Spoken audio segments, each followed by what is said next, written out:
This is a significant moment for Airbus, as the celestial giant continues to fly, but its long-term future is uncertain.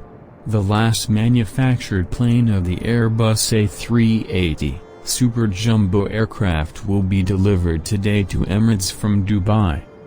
Almost half of Emirates' fleet consists of A380s, but some other airlines stopped using this model during the corona pandemic, while some were already destroyed.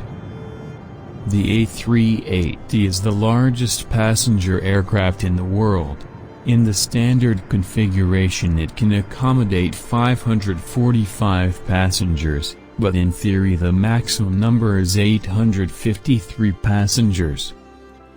The two-story plane is powered by 4 engines, its wingspan is 80 meters, and it can take off with 560 tons of cargo.